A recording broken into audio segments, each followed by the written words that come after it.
సత్యం వెతకాలి, వెతికా నేను, నాకు అదే కరెక్ట్ నిజమే, కరెక్టే కదా, క్రైస్తవులు చెబుతుంది నిజమే కదా.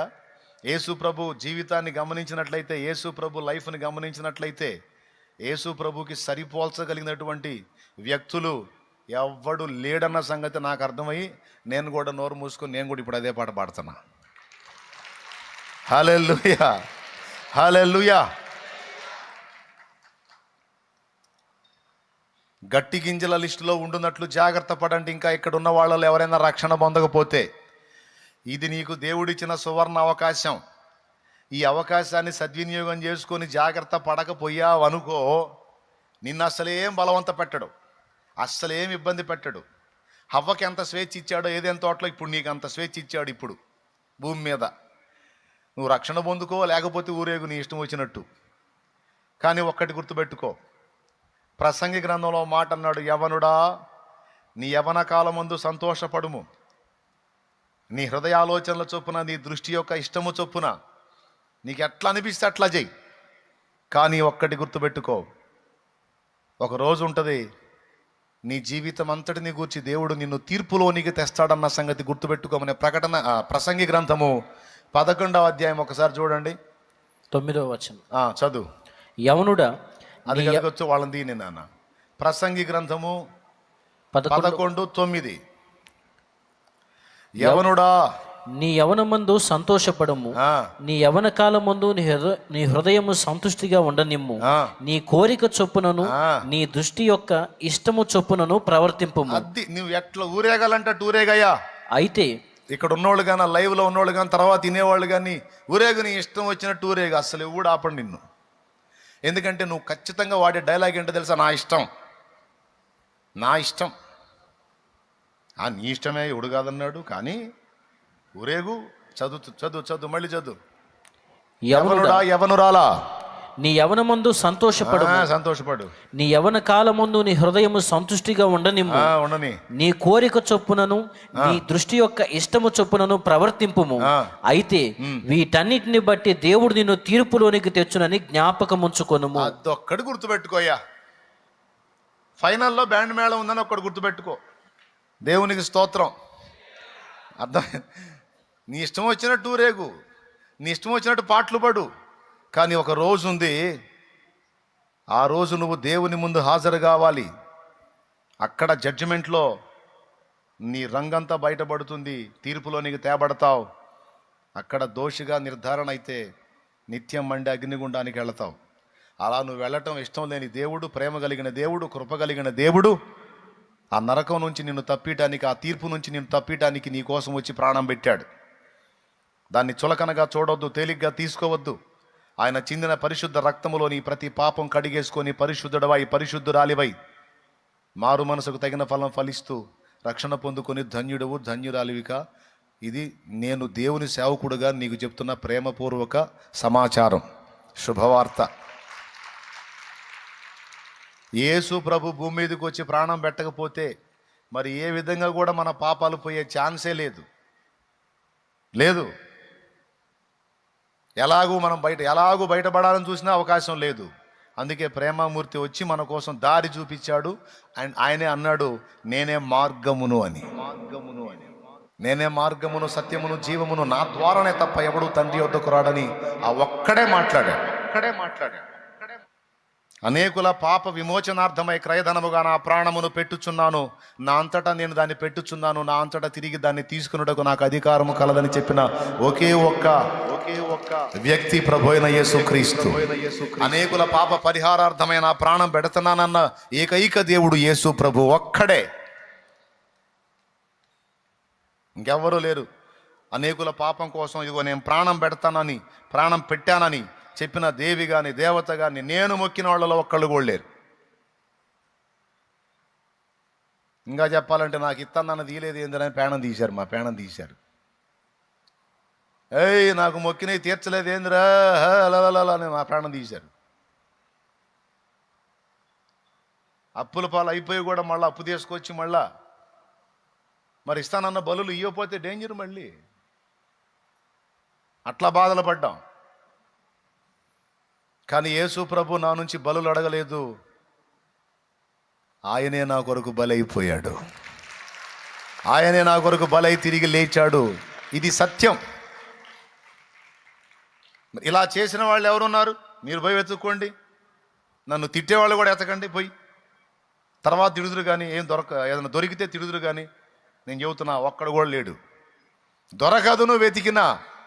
యేసు వంటి దేవుడు దొరకడు, యేసు వంటి దేవుడు దొరకడు. అందుకే యేసు దేవుడుగా గల జనులు ధన్యులు, ధన్యులు, ధన్యులు.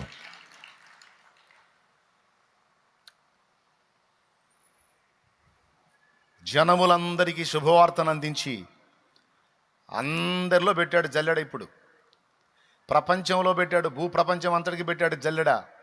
ఆ జల్లెడ పడుతున్నాడు. ఇప్పుడు పొట్టంతా కింద రాలిపోయిద్ది. నిత్య జీవానికి నిర్ణయించబడ్డ సరుకంతా జల్లెల్లో కూసుంటుంది. ఇప్పుడు అందరం సంఘం అనే తోటలో చేరాం, దేవుని తోటలో. ఇక స్థిరపడాలి. మనల్ని జల్లించాడు, తెచ్చి గొప్పపోసాడు ఆయన సంఘం. ఎట్టి పరిస్థితుల్లో మనం ఆయన్ని విడిచిపెట్టకూడదు. ఆయన కూడా మనకు వాగ్దానం చేస్తున్నాడు. నేనైతే వదిలిపెట్టే ప్రసక్తి లేదు, ఒక చిన్న గింజ అయినా నేను పోనీనన్నాడు. వాటిని నశింపనీనన్నాడు. అంతేకాదు, నా తండ్రి చేతిలో నుంచి వాటిని ఎవడు అపహరింపడు అన్నాడు. కాబట్టి మొట్టమొదట దేవుడు పెట్టినటువంటి జల్లెడ మీకు అర్థమైనట్టుంది. దేవునికి స్తోత్రం కలుగునుగాక. ఇప్పుడు ఈ జల్లెడ అయిపోయింది కదా. లోకములో జల్లెడ పెట్టాడు, అక్కడ జల్లించాడు. ఆ పొట్టు అక్కడే దిగింది, గట్టి సరుకు వచ్చి సంఘంలో చేరింది. ఇక మళ్ళీ కొంతమంది ఉంది అక్కడ, మళ్ళీ ఇంకో రౌండ్ జల్లెడ పెడతాడు. అట్లా జల్లెడ పెట్టినప్పుడల్లా కొంత సరుకు వచ్చింది. అట్లా రాకడ వరకు జల్లిస్తానే ఉంటాడు. రాకడ వరకు సరుకు చేరతానే ఉంటుంది. కొంతమంది ఇప్పుడు పక్కవానికి వచ్చి ఉంటారు, జల్లెడ పట్టంగానే మొన్న జీకారు మొత్తం. ఈసారికి మరికొంతమంది పక్కవానికి వస్తారు. అట్లాగా భూమి మీద తన సేవకుల ద్వారా, పరిచర్యల ద్వారా దేవుడు తన పని జరిగిస్తూ ఉన్నాడు. అయిపోయింది ఆ జల్లెడ కార్యక్రమం, అయిపోయింది. ఒక జల్లెడ అయిపోయి వచ్చాడు, కూర్చున్నాం. ఇంతవరకు అర్థమైందా మీకు? ఎక్కడ జల్లించాడు మనల్ని? లోకంలో నుంచి జల్లించాడు. మనం జల్లెడలో ఉన్నాం. మనల్ని తెచ్చి ఎక్కడ పెట్టాడు? సంఘములో చేర్చాడు. ఇక వినాలి, లోకములో నుండి రక్షింపబడి సంఘములోనికి చేర్చబడిన మనకి మళ్ళీ జల్లెడ ఉందా లేదా అన్నది రెండవ ప్రశ్న. ఉంది. ఆ జల్లెడ ఏందో చూద్దాం. లూకాసు వార్త 22వ అధ్యాయము. బైబిల్ ఉన్నోళ్ళు తీయండి. లూకాసు వార్త 22వ అధ్యాయము 31వ వచనం నుంచి చూడు.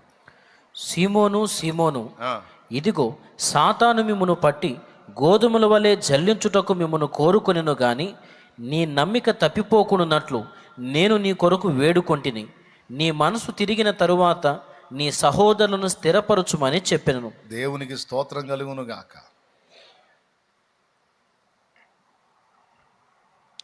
ఇది రెండవ విషయం. మనల్ని జల్లించేటువంటి ఘట్టం అయిపోలా. లోకంలో జల్లెడ పోసాడు, వచ్చి సంఘంలో చేరాం. ఇప్పుడు సంఘంలో మళ్ళా జల్లెడలో పెడతాడు. ఇది నేను నా సొంత మాటలు చెప్తుంది కాదు, దేవుని వాక్యం సూచిస్తున్నటువంటి సందేశం.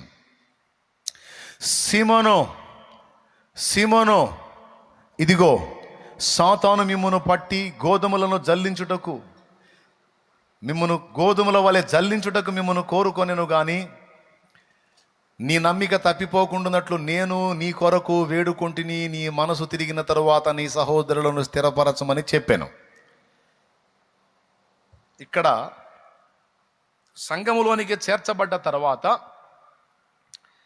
సాతాను దేవుడి దగ్గరికి వెళ్ళి అడుగుతాడట, దేవా, లోకంలో నుంచి వాళ్ళని ప్రత్యేకపరిచావు, నా సరుకు అన్నావు, నీ సరుకేనా? ఏమో నా సరుకు కూడా ఉండొచ్చుగా, నువ్వు నచ్చకపోయి ఉండొచ్చుగా, పొరపాటున వచ్చాం అనుకునే వాళ్ళు ఉండొచ్చుగా, మళ్ళా వెళ్ళిపోదాం అనుకునే వాళ్ళు ఉండొచ్చుగా. అబ్బో మన వల్ల కాదు అనుకునే వాళ్ళు ఉండొచ్చుగా, అబ్బో ఈ శ్రమలు తట్టుకోలేము అనుకునే వాళ్ళు ఉండొచ్చుగా. కాబట్టి మరి నాకు కొంచెం అవకాశం ఇస్తే నేను కొంచెం ప్రయత్నం చేసుకుంటా అని వాడు దేవుణ్ణే కోరుకునేటువంటి విషయం సాక్షాత్తు యేసయ్యే చెప్పాడు.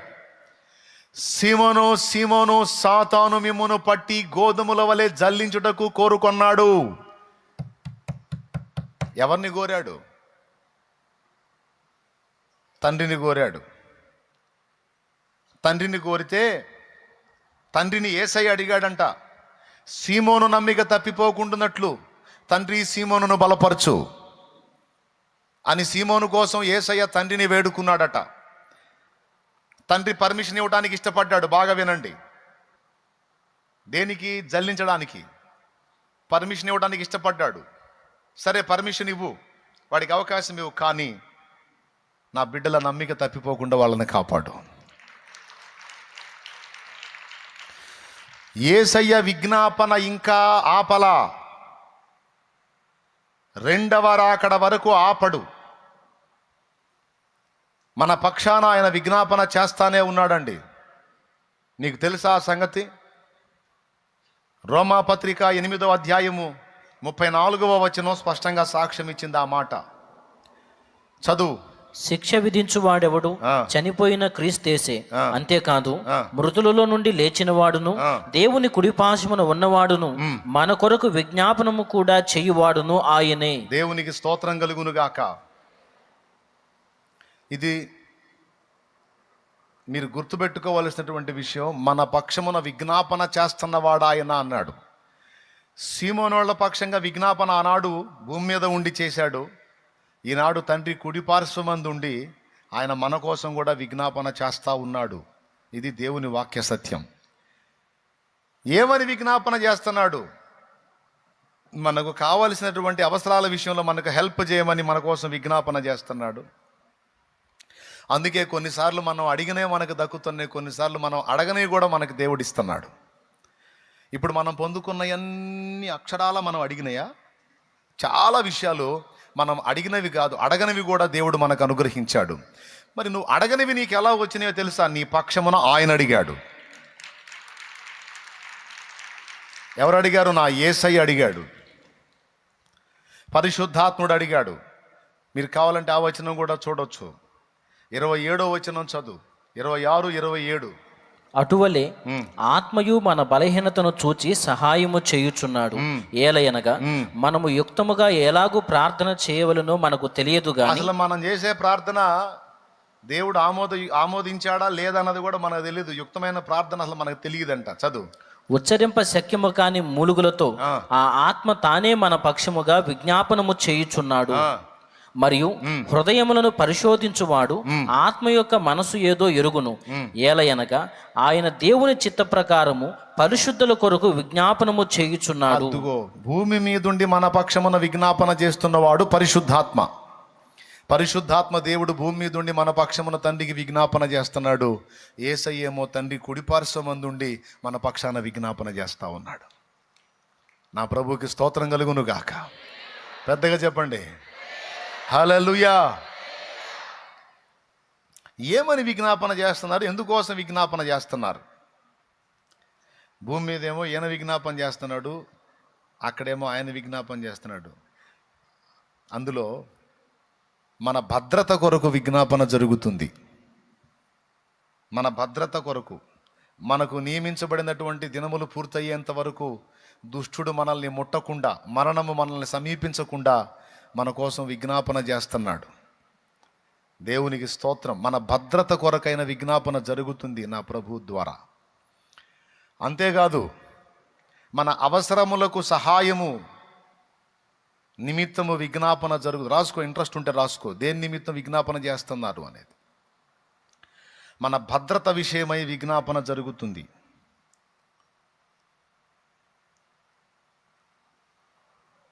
మన అవసరముల నిమిత్తము, మన అవసరములు తీర్చబడు నిమిత్తము మన పక్షముగా అనేక సంగతులను గురించి నా ప్రభు అడుగుతూ ఉన్నాడు పరలోక తండ్రిని. అందుకే కొన్ని అడిగినవి దక్కుతున్నాయి మనకి, కొన్ని అడగనివి కూడా మనకి దక్కుతున్నాయి. ఇద్దరు చేస్తున్నారు, పరిశుద్ధాత్ముడు చేస్తున్నాడు, యేసయ్య చేస్తున్నాడు. మూడవది, మన పాపముల క్షమాపణ కోసం కూడా ఆయన తండ్రిని వేడుకుంటా ఉన్నాడు.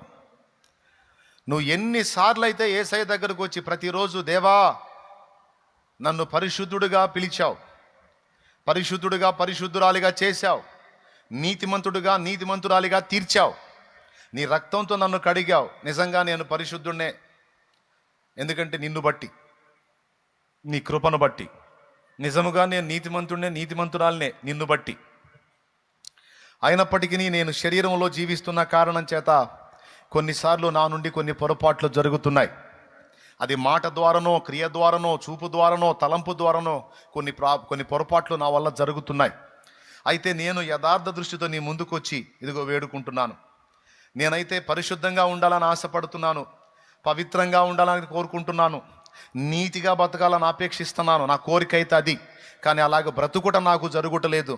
కొన్నిసార్లు నీకు దుఃఖం కలిగించే చర్యలు నా నుండి జరుగుతున్నాయి కనుక నేను యథార్థ హృదయంతో ఒప్పుకుంటున్నాను. ప్రభువా, నన్ను క్షమించి దయచేసి నన్ను బలపరచు, కృపతో నన్ను జ్ఞాపకం చేసుకోయ్యా అని నువ్వు ఎప్పుడైతే యేసు నామములో తండ్రిని అడుగుతున్నావో వెంటనే అక్కడ యేసు కదులుతున్నాడు. మీరు ఎరుగుదురా, ప్రతిరోజు రాత్రింబగళ్ళు మన మీద కంప్లైంట్స్ వెళ్తూ ఉన్నాయి దేవునికి. ఇది కూడా వాక్య సత్యమే. ప్రకటన గ్రంథము 12వ అధ్యాయము 9వ వచనం తొందరగా చూడండి. ప్రకటన 12:9. కాగా సర్వలోకమును మోసపుచ్చుచు అపవాది అనియు సాతాననియు పేరుగల ఆది సర్పమైన ఆ మహాఘట సర్పము పడద్రోయబడెను. అది భూమి మీద పడద్రోయబడెను, దాని దూతలు దానితో కూడా పడద్రోయబడిరి. మరియు ఒక గొప్ప స్వరము పరలోకమందు ఇలాగు చెప్పుట వింటిని, రాత్రింబగళ్ళు మన దేవుని ఎదుట మన సహోదరుల మీద నేరము మోపువాడైన అపవాది. ఆ మాట గమనించండి. రాత్రింబగళ్ళు మన దేవుని ఎదుట మన సహోదరుల మీద నేరము మోపువాడైన అపవాది. వీడికి డే అండ్ నైట్ డ్యూటీయే. ఏంటి వీడి డ్యూటీ అంటే, వీడు మన మీద కంప్లైంట్లు తీసుకెళ్తూ ఉంటాడు. వీడు ఇప్పుడు దారిని పోయేదానికి ఎవడో కేసు పెట్టినట్టు వీడు పెడుతుంటాడు, మన మీద కేసులు పెడతా ఉంటాడు. పోయి పొద్దుగూకులు వీడికి అదే పని. నేను చెప్పాలి, అక్కడ ఉంది. రాత్రింబగళ్ళు మన తండ్రి అయిన దేవుని ఎదుట మన దేవుని ఎదుట మన సహోదరుల మీద నేరము మోపువాడైన అపవాది. జకర్యా గ్రంథం 3వ అధ్యాయం చూస్తే ప్రధాన యాజకుడైన యెహోషువ మీద ఫిర్యాది అయి అపవాది నిలబడ్డాడని ఉంది. అంటే వీడి పని అదే. ఎవరి మీద ఏ మలినం కనపడ్డా, ఎవరి మీద ఏ మురికి కనపడ్డా వీడు పోతాడనమాట. ఫలానోడు ఇట్లా, ఫలానోడు అట్లా అని. అందుకే వీడి పేరు అపవాది. అంటే అపవాదులు మోపుతూ ఉంటాడు. అందుకని డైరెక్ట్ టైటిల్ ఇచ్చాడు దేవుడు వాడికి, అపవాది అని. అంటే అపవాదులు మోపుతూ ఉంటాడు వీడు. దేవునికి స్తోత్రం కలుగునుగా. ఇక్కడ మనం ఒక రహస్యాన్ని గుర్తుపెట్టుకోవాలి. చిన్నదే కానీ పెద్దదే కానీ నీ నుండి ఒక పొరపాటు జరిగినప్పుడు ఖచ్చితంగా నీ మీద కంప్లైంట్ పోయిద్ది దేవుని దగ్గరికి, అందులో తిరుగులేదు. నీ విషయం నేరారోపణ జరిగిద్ది అక్కడ, నీ మీద ఫిర్యాదులు వెళ్తాయి అక్కడికి. ఈ భూమి మీద మనుషులకు తెలియపోవచ్చు. రహస్యమందు చేసే పాపాలు, రహస్యంలో ఉండి జరిగించేటువంటి క్రియలు మనుషులకు ఎట్ట తెలుస్తాయి, కానీ మొత్తం ఆయన దగ్గరికి వెళ్తాయి. ఎందుకంటే రహస్యంలో చూసి తీసుకెళ్ళి తండ్రికి చెప్పే వ్యక్తి ఒకడు ఉన్నాడు, వాడు అపవాది. యెహోషువ మీద నేరం మోపాడని ఉంది, ఫిర్యాదు చేశాడని ఉంది జకర్యా 3లో. అలాగే రాత్రింబగళ్ళు మన సహోదరుల మీద వీడి నేరం మోపాడని అపవాది అని రాస్తుంది. కాబట్టి నువ్వు ఎట్లా చేసిన చిన్నదే కానీ పెద్దదే కానీ నీ నుండి తప్పు జరిగినప్పుడు అది ఖచ్చితంగా అక్కడికి వెళ్ళిద్ది, కేసు రాయబడిద్ది. అయితే ఇక్కడ ఇంకొక సంతోషకరమైన విషయం ఏంటంటే, వీడు తీసుకెళ్ళి కంప్లైంట్ చేయటం, అక్కడ మన పక్షాన మాట్లాడడానికి ఉత్తరవాది యేసయ్య ఉన్నాడు మనకి, తండ్రి కుడి పార్శ్వమున. మన పక్షంగా మాట్లాడడానికి, మన పక్షంగా వ్యాజ్యమాడటానికి, మన పక్షంగా వాదించడానికి నా ప్రభు ఉన్నాడు అక్కడ. ఆయన వస్తాడంట లైన్లోకి. ఆయన ఎప్పుడు కదులుతాడో తెలుసా? నువ్వు ఆయన ముందు ఒప్పుకున్నప్పుడు కదులుతాడు. ప్రతిరోజు నువ్వు వేకుజామున లేచి మోకాళ్ళుని, ప్రభువా గడిచిన కాలం అంతట్లో కూడా నా నోటి మాటల ద్వారా, క్రియల ద్వారా, చూపుల ద్వారా, తలంపుల ద్వారా, ఆలోచన ద్వారా, నడకలో పడకలో ఎక్కడ నేను నీకు దుఃఖం కలిగించానో, ఎక్కడ నేను పాపం చేసి ఉన్నానో, ఎక్కడ నేను పొరపడి ఉన్నానో దయచేసి నన్ను క్షమించి నీ రక్తముతో కడుగు ప్రభువా. నేను పరిశుద్ధుడుగా ఉండుటకు పిలువబడ్డాను, పాపిగా ఉండటానికి కాదు. నేను పవిత్రతలో ఉండటానికి పిలువబడ్డాను. 1 కొరింథీ పత్రిక 1:1. ఎందుకు పిలిచాడు మనల్ని? పాపములో పాపులుగా ఉండటానికి పిలవలా, పరిశుద్ధులమై పరిశుద్ధతలో పరిశుద్ధులుగా ఉండుటకు పిలువబడ్డాం. అక్కడ ఉంది చూడు, 1:1 చదువు. కొరింథీలోనున్న దేవుని సంఘమునకు అనగా క్రీస్తు యేసునందు పరిశుద్ధపరచబడిన వారై పరిశుద్ధులుగా ఉండుటకు పిలువబడిన వారికి. అది అందుకు పిలిచాడు మనల్ని, పాపులుగా ఉండుటకు కాదు, పరిశుద్ధతలో పరిశుద్ధులుగా ఉండుటకు పిలువబడ్డాం. నువ్వు దేవుని ముందు మోకాళ్ళు, అయ్యా నేను పిలువబడింది పరిశుద్ధుడుగా పరిశుద్ధురాలుగా ఉండటానికి పిలువబడ్డా. అయినప్పటికీ నా నడకలోనో పడకలోనో తలంపులోనో ఆలోచనలోనో క్రియలోనో మాటలోనో చూపులోనో చేష్టలోనో ఎక్కడో ఒక చోట నా నుండి పొరపాటు జరుగుతుండొచ్చు నాయన. కొన్ని తెలిసి జరుగుతుండొచ్చు, కొన్ని తెలియక జరుగుతుండొచ్చు. అయితే నీ గ్రంథంలో నువ్వు రాశావు. యోహాను రాసిన 1 పత్రిక 1 అధ్యాయము 8వ వచనంలో నువ్వు రాశావు. ఆ వచనం ప్రకారం ఇదిగో నేను ఒప్పుకుంటున్నాను. మన అతిక్రమములను మనం ఒప్పుకునేడలా, మన పాపములను మనం ఒప్పుకున్నడలా ఆయన నమ్మదగిన వాడు, నీతిమంతుడు గనుక సమస్త దుర్నీతి నుండి మనలను పవిత్రులనుగా పరిశుద్ధులనుగా చేస్తాడు అని వ్రాయబడి ఉంది గనుక ఇదిగో నేను ఒప్పుకుంటున్నాను తండ్రి. నేను కప్పుకోవటల్లా, నేను దాచిపెట్టుకోవట్లా, బాహాటంగా నీ ముందు ఒప్పుకుంటున్నాను అయ్యా. ఇదిగో ఆ నోరు జారా ఫలానా విషయంలో, ఈ చెయ్యి జారా, ఈ కాలు జారా, ఈ కన్ను జారా, ఇదిగో ఫలానా విషయంలో తేడా పడ్డా ప్రభువా. నేను షో చేయట్లేదు ప్రభువా, నటించట్లేదు, యథార్థంగా నీ ముందు ఒప్పుకుంటున్నానయ్యా, తేడా పడ్డా, నన్ను క్షమించు. మరోసారి అలా జరగకుండా జాగ్రత్త తీసుకుంటా. నీ కృపతో నాకు బలాన్ని కూడా ఇవ్వు, నాకు శక్తినివ్వు. దయచేసి ఇదిగో నేను ఒప్పుకున్నా, నన్ను కడుగు నీ రక్తంతో, నన్ను పరిశుద్ధపరచు అని నీవు ప్రార్థన చేసినప్పుడు, నీవు యేసు రక్తాన్ని ఆశ్రయించినప్పుడు, ప్రతిరోజు, ఏమన్నా అర్థమవుతుందని నేను చెప్పేది? ప్రతిరోజు యేసు రక్తాన్ని నువ్వు ఆశ్రయించినప్పుడు వాడు నేరాలు మోపడానికి వెళ్తాడు, గాడికి ఈయన కదులుతాడు, అక్కడ యేసే కదులుతాడు. కదిలి ఏమంటాడు తెలుసా? తండ్రి అతడు చెప్పినవన్నీ వాస్తవాలే. మళ్ళీ వాడు అబద్ధాలు చెప్పడు. అబద్ధాలు చెప్తే తండ్రి ఒక తన్నుదంతాడు అండి. ఎందుకంటే వాడు డైరెక్ట్గా దేవుని దగ్గరికి పోతున్నాడు, తండ్రి దగ్గరికి పోతున్నాడు. వాడు అక్కడ పోయి అబద్ధాలు ఆడాడు అనుకో, పళ్ళు రాళ్ళ కొడతాడు. ఆల్రెడీ పని అయ్యింది వాడికి, దెబ్బతిన్నాడు యేసై చేతిలో. ఇంకెట్ట చెబుతాడు? అబద్ధాలు చెప్పడానికి లేదు, అక్కడ పోయి వాడు అన్ని వాస్తవాలే చెప్తాడు మన మీద, ఒక్కటి కూడా అబద్ధం చెప్పడం. అయితే యేసై కూడా అంటాడు, వాడు చెప్పేయన్నీ నిజాలే, వాడు చెప్పేయన్నీ వాస్తవాలే. తండ్రి అదిగో ఆ బిడ్డలు, నా బిడ్డలు ఇదిగో నన్ను ఆశ్రయించారు, ఇదిగో వారి అతిక్రమము నిమిత్తం ఇదిగో నా రక్తం అని చూపిస్తాడు. వాడు చెప్పినవన్నీ నిజాలే తండ్రి, ఆ పొరపాట్లన్నీ నా బిడ్డ చేశాడు. ఇంకొకటి ఏంటంటే అది నా ముందు ఒప్పుకున్నాడు, నా ముందు ఒప్పుకుంది, అదిగో మారు మనసుని ఇష్టపడుతుంది, అదిగో నా రక్తం, ఆ బిడ్డ అతిక్రమముల నిమిత్తమే అని రక్తాన్ని చూపిస్తాడు. ఇక ఈయన రక్తం చూపిస్తాడు ప్రతిసారి వాడు ఎదవవుతుంటాడు. అందుకు రక్తం అంటే చిరాకు వాడికి. అర్థమైందా? వాడికి యేసు రక్తం అంటే ఎందుకు చిరాకు తెలుసా మీకు? కొంతమంది అంటారు అసలు యేసయ్యకి రక్తం వచ్చేటట్టు కొట్టించిందే వాడు, సిలువ వేయించిందే వాడు, పక్కలో బల్లెపొడి పొడిపించిందే వాడు, రక్తం గార్చిందే వాడైతే వాడికి భయం ఏంది రక్తం అని అనేవాళ్ళు ఉన్నారు. అది జరిగేంత వరకు నిజంగా జరిగింది అదంతా. అసలు మీకు ఒక వింతైన విషయం చెప్పనా? అసలు యేసుని సిలువకు వెళ్లకుండా చేయడానికే శతవిధాలా ప్రయత్నించాడు సైతాన్. కానీ కుదరలా. అట్లా పరిస్థితి ఎట్టొచ్చిందంటే సైతాను గాడికి, వాడి చేత్తో వాడే కిరసనాయిలు పోసుకొని, గ్యాస్ నూనె పోసుకొని, పెట్రోల్ పోసుకొని, వాడి చేత్తోనే అగ్గిపుల్ల గీసుకొని వాడికి వాడే ముట్టించుకునే కర్మ పట్టింది వాడికి.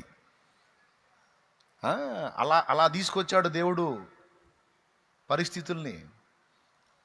హెబ్రీ పత్రిక 2:14 ఏం చెప్పిందో తెలుసా? మరణము యొక్క బలము గలవానిని అనగా అపవాదిని తన మరణము ద్వారా నశింపజేయుటకు. యేసు సిలువలో రక్తం కార్చి ప్రాణం పెడితే ఎవరు నాశనం అవుతారో తెలుసా? అపవాది నాశనం అవుతాడు, వాడి బలమంతా పోయిద్ది. వాడి బలం ఏంటి? పాపం. మన పాపమే వాడి బలం. దాన్ని పట్టుకొని పోతాడు వాడు అక్కడికి. ఇప్పుడు ఆయన రక్తం చూపిస్తాడు. వాడి పాపానికి ఇదిగో నేను వెల చెల్లించానని ఆయన రక్తం చూపిస్తాడు. ఇప్పుడు వాడి కేసులన్నీ, వాడు పెట్టిన కంప్లైంట్లన్నీ కొట్టేయబడతాయి. ఇప్పుడు చెప్పు, వాడికి సిరాకు పుట్టిద్దా పుట్టదా?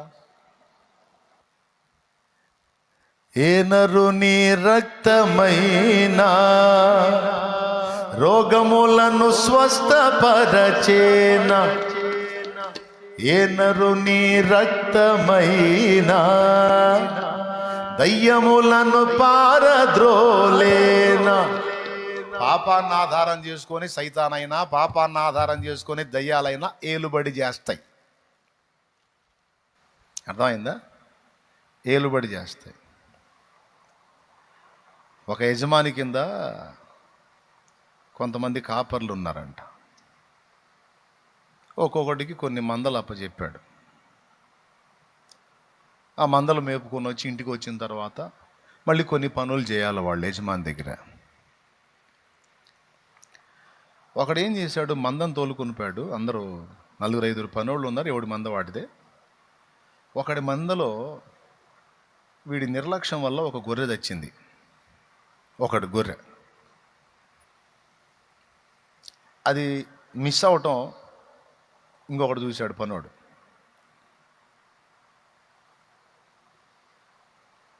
ఎరా గొర్రె తెచ్చిందిగా, ఇప్పుడు ఆయన తెలిస్తే నీకు మామూలుగా ఉంటుందిగా, రెండు దండం పెడతా చెప్పోకరా,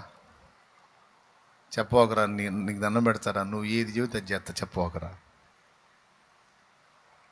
చెబితే పనిలోంచి తీసేస్తాడు, ఉద్యోగంలోంచి తీసేస్తాడు, మన కుటుంబం ఇబ్బంది పడిద్ది.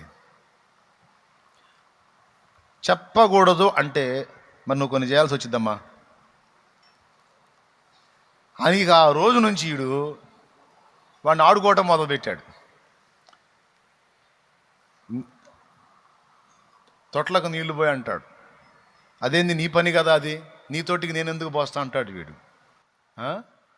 మరి ఆ గొర్రె అంటాడు వీడు, వద్దు వద్దు వద్దు వద్దు వద్దు పోస్తా అని. వీడు ఇక రోజు వాడు చేసే పనులన్నీ చేయాల్సి వస్తుంది వీడు. ఇక ఏదన్నా చెప్పి వీడు కదిలితే ఏమంటాడు తెలుసా, ఓకే మరి గొర్రె అంటాడు. నీ గొర్రెకు నీకు దండం రా బాబు, నేను చేస్తానని. ఇక వాడికి ఏదన్నా నేను చెయ్యను అని మొరాయిస్తే వీడు వెంటనే ఎత్తేదేంది, అయితే ఓకే నాదేం పోయింది, వెళ్తున్నా. ఏడికి? గొర్రె వద్దురా బాబు ఆగురా. ఎంత క్షోభండి. ఇక వాడు ఏది చెబితే చేయాల్సి వచ్చింది. వీడు బానిస అయిపోయాడు, దాసుడు అయిపోయాడు. దేన్ని బట్టి? ఆ అపరాధాన్ని బట్టి. పాపము చేయు ప్రతివాడు పాపమునకు దాసుడు. ఒకరోజు చిరాకు వచ్చేసింది వీడికి. చిరాకు వచ్చి ఒక నిర్ణయానికి వచ్చేసాడు. ఏమన్నాడో తెలుసా,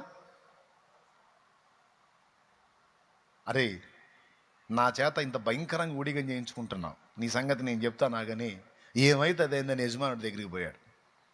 అయ్యా నీకు మాట చెప్పాలి. ఏమిటి ఆ మాట అంటే, ఫలానా రోజు నేను మందం తోలుకొని పోయినప్పుడు కొద్దిగా నేను ఏమరపాటుగా ఉండటం వల్ల ఒక గొర్రె చచ్చింది. ఇది మీకు తెలిస్తే మీరు నా ఉద్యోగం ఓడగొడతారని మీకు చెప్పలేదు, కానీ చెప్పకుండా ఉండలేకపోతున్నాను. నా మనస్సాక్షి నన్ను గద్దిస్తుంది, అందుకే మీ దగ్గరకు వచ్చి నా నేరాన్ని ఒప్పుకుంటున్నానయ్యా అన్నాడు. ఆ యజమానుడు చాలా మందలు కలిగినోడు ఆయన. ఒరే ఇంత మందల్లో ఒక గొర్రె ఏముంది లేరా, అది ఎట్లాంటి ఒకటి పుడతా ఉంటుంది ఒకటి పోతూ ఉంటుంది, దానికి ఎందుకు నువ్వు ఇంత అల్లాడిపోతున్నావు, ఇంత ప్రాధాయపడుతున్నా, పోతే పోయింది పోరా అన్నాడు. క్షమించేశాడు యజమానుడు. సంతోషంగా వచ్చాడు వీడిక. అయిపోయింది, కేసు కొట్టేసుకున్నాడు ఆడ. వీడు కేసు కొట్టేసుకున్నాడు అన్న సంగతి వీడికి తెలియదు. ఇక్కడ అరే నీళ్ళు నింపలేదేంది, నేను నింపను అన్నాడు. నింపకపోతే ఏమైంది మరి గొర్రె అన్నాడు. గొర్రె లేదు బర్రె లేదు, పోయి చెప్పుకోపోరా, చెప్పుకోపో. అయిపోయింది, చెప్పేశాను వచ్చేసాను, అయిపోయింది. ఇంకా గొర్రె అంట గొర్రె, ఏమరా ఇంత ధైర్యం, వెళ్తానా, పోరా పోయి చెప్పుకోపు. వీడు పోయి కంప్లైంట్ చేశాడు. వారం రోజుల క్రితం వాడి మందలో ఒక గొర్రె చచ్చిందండి అంటే ఆ యజమాని ఈయన్ని తిట్టాడు. ఎరా మరి వారం రోజుల క్రితం జరిగితే ఇప్పుడా నువ్వు నాకు చెప్పేది? ఏ కారణం చేత దాచిపెట్టావు నువ్వు అంటే వాడు చెప్పి నాకు వచ్చి చెబుతున్నావు నువ్వు నాకు చెప్పాడా అయ్యగారు మీకు చెప్పాడురా అని నేను తిట్టి పంపించాడు. వాడు చెప్పాడు, కేసు కొట్టేశా, నోరు మూసుకొని అన్నాడు. ఇంకేం చేస్తాడు? ఇంకొచ్చి వాడిని ఏం వెళ్తాడు? అంతకుముందంటే పాపమును ఆధారం చేసుకొని, అపరాధమును ఆధారము చేసుకొని వాడు ఏలాడు. ఇప్పుడు ఎట్లా వెళ్తాడు? మొత్తం అక్కడికి వెళ్ళి ఓపెన్గా ఒప్పుకోవటం, కడిగేయటం కూడా అయిపోయింది కదా. ఇప్పుడు అదండి దెయ్యాలకి సైతానికి వచ్చిన చిక్కు. ఒకప్పుడు అంటే వాటిని ఆధారం చేసుకొని మనల్ని ఏలినాయి, పాపమును ఆధారం చేసుకొని ఏలినాయి. ఇప్పుడు అయిపోయింది, పాపాల బలము వీగిపోయింది యేసు రక్తము చేత. నువ్వు యేసు రక్తం అని ఎత్తావనుకో, దెయ్యాలకు అర్థమైపోయింది. అంటే పాపం యొక్క బలం ఇక నీ మీద పని చేయదు, నీకు మ్యాటర్ తెలుసని. యేసు రక్తం ఎత్తని వాళ్ళకి మ్యాటర్ తెలియదు, యేసు రక్తం అనే పదం ఎత్తిన వాళ్ళకి మ్యాటర్ తెలుసు. రేయ్, నువ్వు నా పాపాలను ఆధారం చేసుకొని నన్ను పీడియడానికి వచ్చావు, నా పాపాలన్నీ యేసు రక్తంలో కడగబడ్డాయి, యేసు రక్తంలో మీరు ఓడించబడ్డారు, ఇక మీకు బలము లేదు, మా మీద అధికారము లేదు, ఇక మా మీద పెత్తనం లేదు అని మనకు అర్థమైతే వాటికి పెద్ద దెబ్బ, అది పెద్ద నష్టం. అది ఇంకేం పెత్తనం చేస్తాయి అవి? ఇది రహస్యం ఏంటంటే, మనం ఒప్పుకున్న ప్రతి అతిక్రమము ప్రభు ఆమోదించి తండ్రి ఎదుట దాన్ని శుద్ధి చేశాడు. కాబట్టి అది కొట్టివేయబడింది. దాన్ని మళ్ళా నువ్వు జ్ఞాపకంలో పెట్టుకోవద్దు.